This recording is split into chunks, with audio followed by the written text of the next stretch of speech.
Selamat pagi teman-teman dimanapun Anda berada.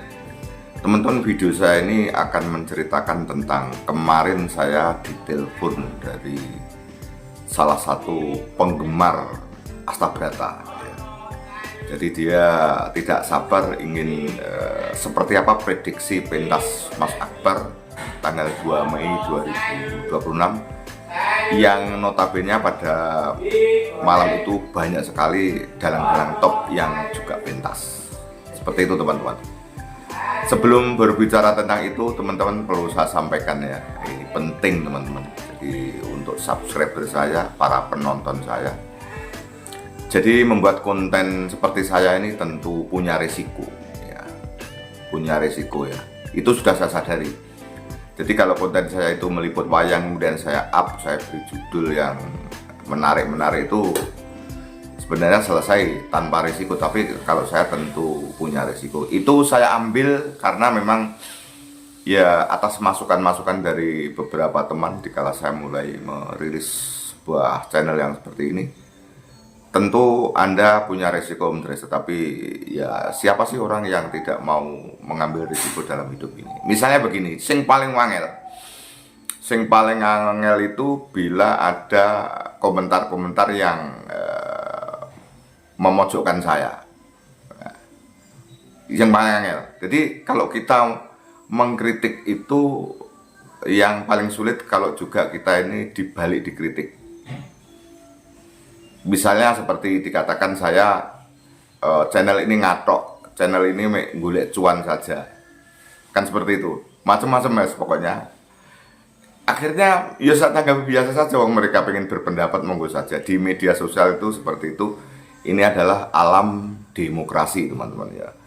Alam demokrasi seperti itu, tidak apa-apa ya.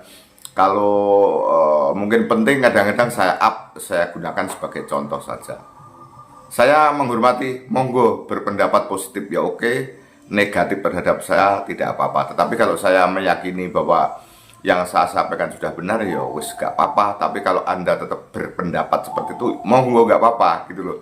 Wong ini alam demokrasi yo, apa yo kena dipaksa pendapat seseorang sesuai dengan cara berpikir mereka. Termasuk misalnya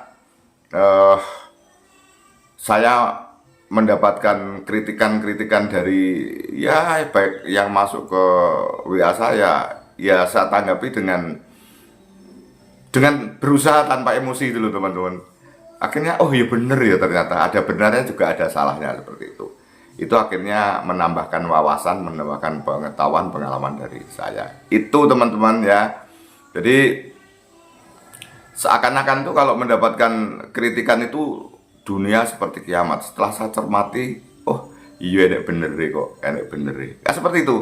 Makanya sebelum kita menjawab satu komentar atau satu pendapat, indahnya dicermati dulu sehingga waktu memberikan tanggapan itu tanggapannya fokus, ya, fokus tidak bias kemana-mana. Akhirnya seperti itu.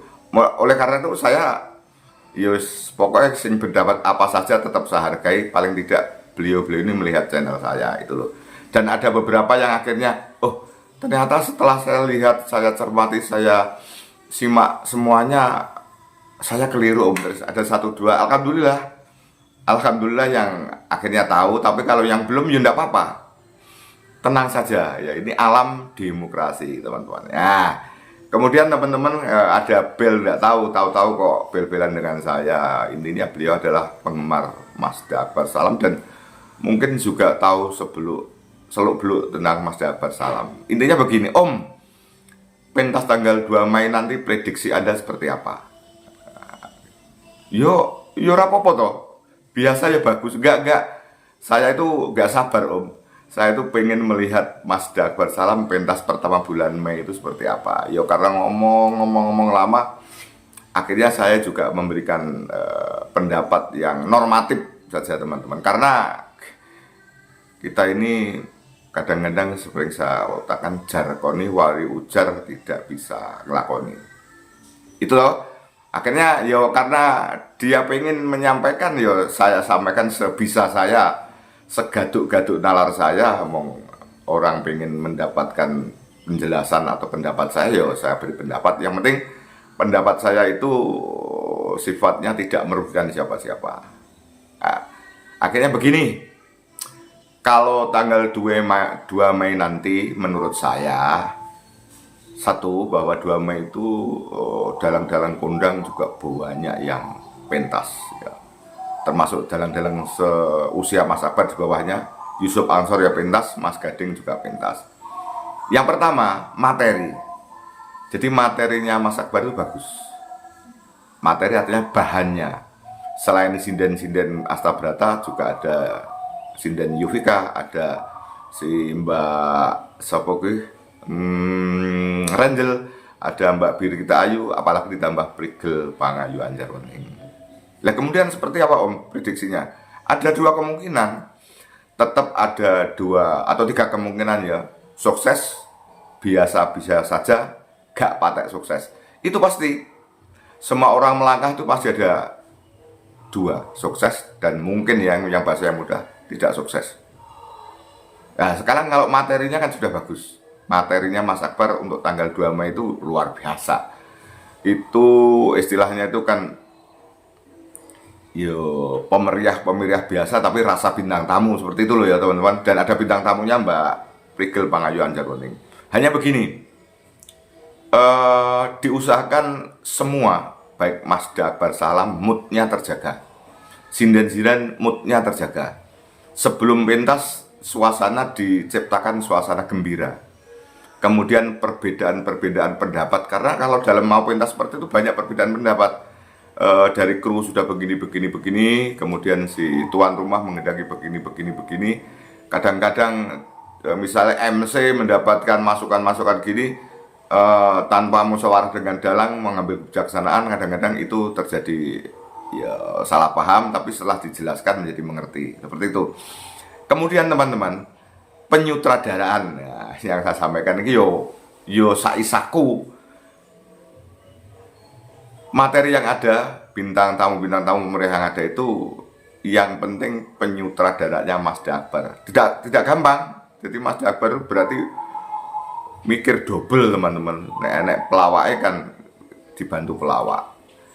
Penyutradaraan Mas Akbar untuk menyapa para pemeriah dan sinden-sinden yang ada itu kata kunci menurut saya ya. Misalnya gini, misalnya ini dipentaskan di saat-saat yang tepat atau dipentaskan di saat orang sudah mulai kelelahan, itu beda hasilnya ya. Maka Masda nanti bagaimana metode atau strategi strategi Masda Akbar Salam untuk mengemas acara itu ya. Mungkin kan begini, tentu yang pertama biasanya kan bintang tamu Mbak Prigel ya. Biasanya Masda sudah, setelah Mbak Prigel segera Mbak Prigel kolaborasi dengan sinden-sinden yang ada, gegojekan, gegoyonan, blegidisan, seperti itu. Karena ternyata apa yang disampaikan Mas Akbar, bahwa penyanyi itu tidak hanya suaranya bagus, tidak hanya cantik, tetapi pandai menghidupkan suasana. Lah itu tidak semua materi yang ada itu pandai menghidupkan suasana. Ada yang proaktif, ada yang pasif. Nah itu Masda sudah punya kecerdasan. Jika yang agak pasif itu justru dari sutradaranya yang proaktif untuk menggali, ya menggali, ditakoni, digojloki, di roasting dan lain sebagainya. Ya karena untuk tanggal 2 itu sesuai dengan permintaan banyak netizen. Mas Akbar Salam suatu saat tidak perlu menggunakan pelawak. Itu ada dan itu sudah banyak yang masuk ke Astabrata. Ya tentunya kan tidak bisa seperti itu, karena kan tuan rumah kadang-kadang mintanya pakai pelawak, ada tidak. Jadi dikala tidak pakai pelawak, itu penyutradaan Mas Akbar. Sumangga kula aturi ambabar pangandikan Yayi ingkang raka ing Mandura nedya ngangklungaken jangga nilingaken karna nengga rumentah sabda pangandikanipun Yayi Aji Puntadewa. Oke, saya lanjut teman-teman.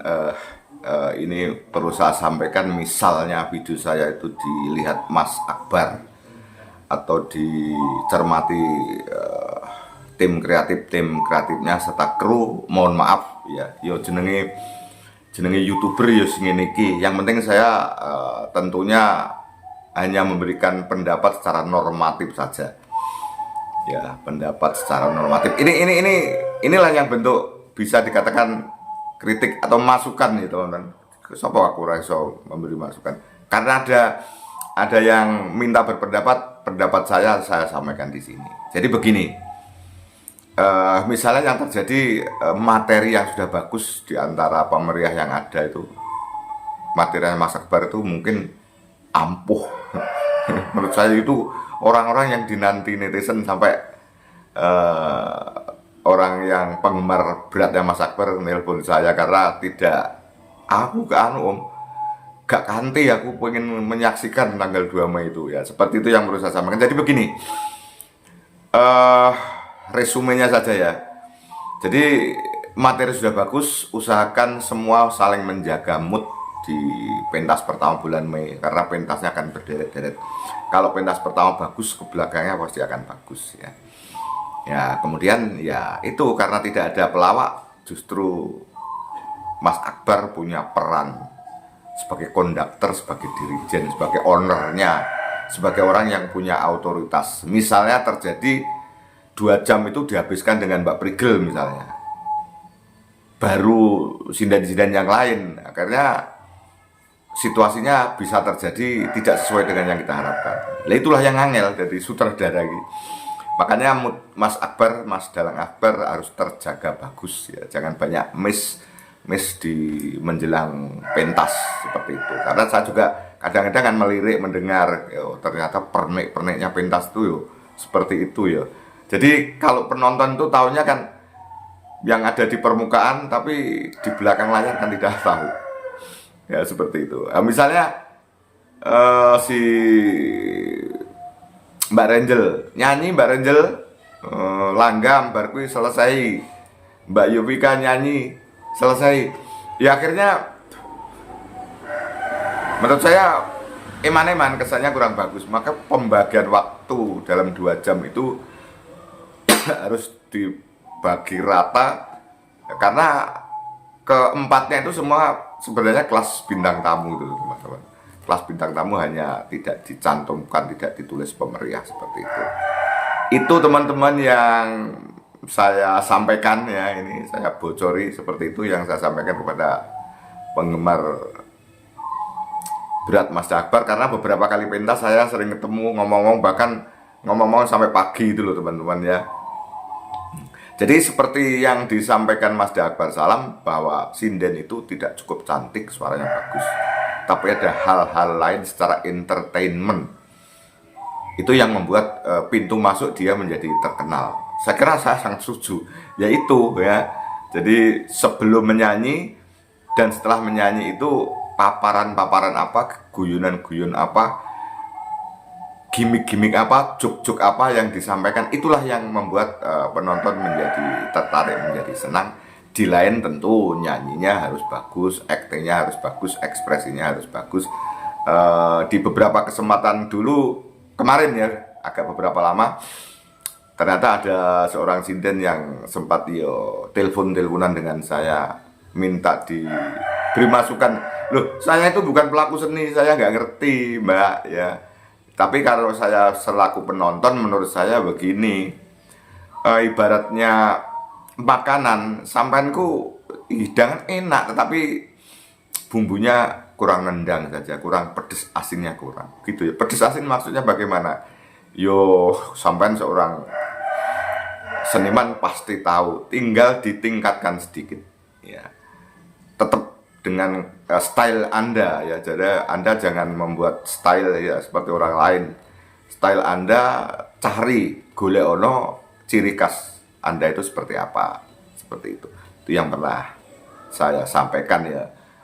Kalau pendapat saya itu benar ya, bisa dipakai, bisa dibuang, tidak dipakai. Tapi kalau pendapat saya tidak benar, buang jauh-jauh. Mungkin hanya pendapat, jenenge konten kreator yo gawene yo ngomong seperti itu teman-teman. Tapi apa yang saya sampaikan tentu yo menurut saya tidak asal ngomong, tapi sak gaduk-gadukin saja. Itu teman-teman yang bisa saya sampaikan pada video saya kali ini, mudah-mudahan apa yang dinanti ya dengan materi yang luar biasa untuk tanggal 2 itu betul-betul ya sesuai dengan yang diharapkan gitu loh ya. Sesuai dengan yang diharapkan, situasi pentas gembira, miskomunikasi sebelum pentas itu dihindari, ditekan, mood dijaga, kemudian penyutradaraan dari Mas Akbar Salam, dan setelah penyutradaraan daya tangkap daripada para sinden untuk apa sih yang dikendaki oleh sutradara itu bisa menerima, bisa ngerti, pasti akan bagus.